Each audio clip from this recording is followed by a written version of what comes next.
In the United States, 1 in 5 prison and jail beds are occupied by someone suffering from mental illness, making America's prisons the new mental institution. Not all who are in prison with mental illness have committed a crime. Some are simply there for having a mental illness. This is why I decided to do my final project on America's prisons being used as the new mental institution and why they shouldn't be. The first part of the presentation will be the introduction. Here I will begin by introducing my advocacy group, Don't Incarcerate, Alleviate, or DIA for short. My advocacy group is centered on protecting the rights of those suffering with mental illness who are incarcerated, whether they committed a crime or not.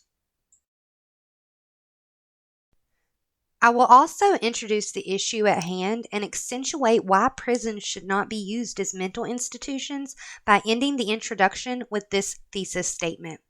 While incarceration appears safer for someone suffering a psychotic break, prisons should not be used as mental health institutions because rampant abuse and neglect of care can occur.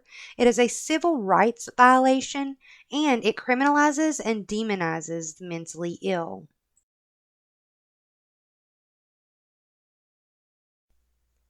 Next, I will discuss the history of mental health care in the prison systems, shining light on how we got to where we are today. Prior to the 1700s, the mentally ill were housed in prisons and shunned from society. Therefore, we will begin here, when people began to show interest in the mentally ill. Two major things happened in this time period. The dedication of a psychiatric wing to the Pennsylvania Hospital in 1752, and the building of our nation's first psychiatric hospital in Williamsburg, Virginia in 1773.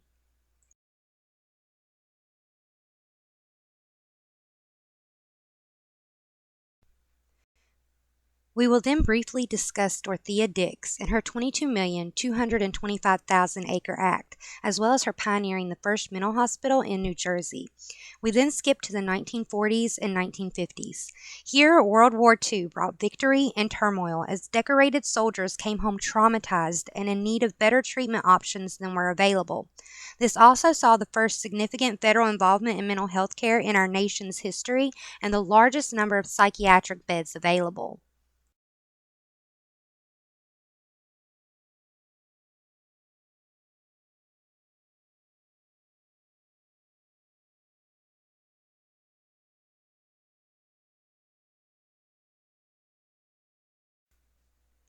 From here, the 1960s through to the 1980s saw the end of federal involvement. Rampant abuse and neglect prompted deinstitutionalization that began with Kennedy. Carter attempted to fix mental health in the 1970s. However, federal support for mental health ended with the election of Reagan, who stopped all federal funding and began supporting individual financial aid.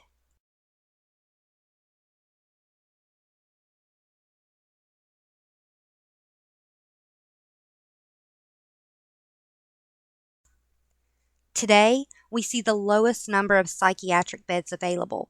The mentally ill are being held in prisons and jails. Community programs are inconsistent at best. There is a lack of funding available, which often leads to treatment centers and prisons being severely understaffed. This often creates comparative conditions in prisons and jails to those of the asylums before deinstitutionalization.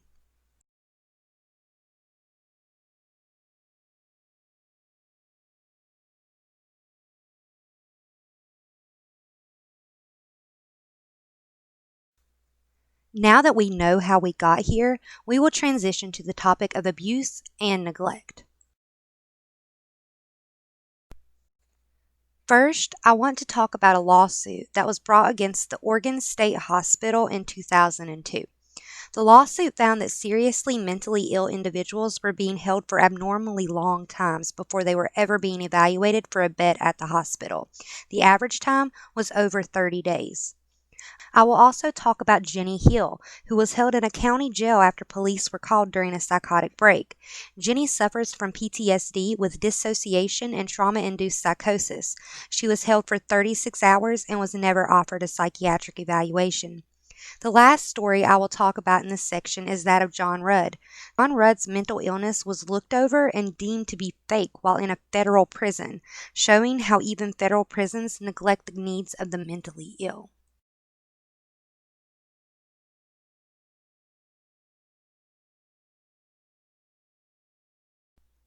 From here, we will talk civil rights with one story because I feel it is telling on its own. Andrew Butler is a schizophrenic who was in need of severe mental care. In the midst of a psychotic break, he threw a punch that hit no one and it landed him in prison for months. Andrew was given incorrect medication and even suffered physical abuse by the guards while he was incarcerated. His father's guardianship was taken away from him, and Andrew became a ward of the state. Andrew Butler was abused and neglected while he was in prison. However, I feel his story more exemplifies how the mentally ill's rights can be taken away within the snap of a finger, and there is nothing anyone can do about it.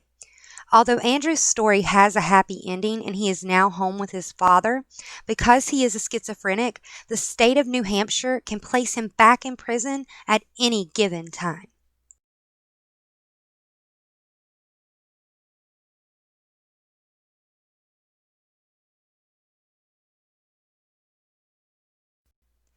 The last reason I'm going to discuss on why prisons should not be used as mental institutions is how the protocol of using prisons to house the mentally ill has criminalized and demonized mental illness. There has always been a well known yet rarely said stigma surrounding mental illness. From children on the playground to grown adults, no one wants to befriend the crazy person because they're dangerous. This is a horrible stereotype, and allowing the mentally ill to be held in prisons and jails without committing crimes is only adding to the negativity. We have allowed those in need to be placed with murderers and expected the general public to know the difference.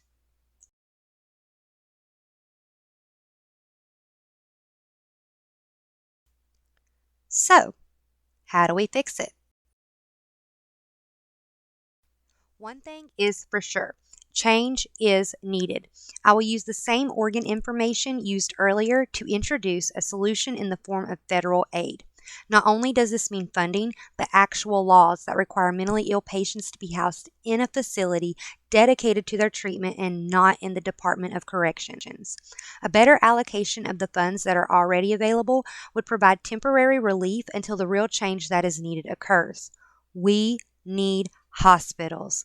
This is not a call for the widespread asylums of days past, but rather a dedication of beds in hospitals, and if they are not available, then build a facility in which mental patients can be treated. We need to build up the existing community programs and implement the ones that were supposed to be. Change is on the horizon. It's not just students that see the need for change. Even professionals think they are doing it wrong, but no one seems to want to fix it.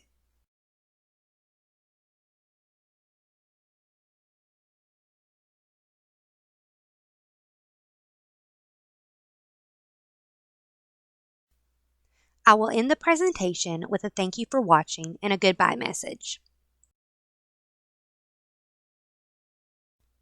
And last but not least, of course, you can't forget the references.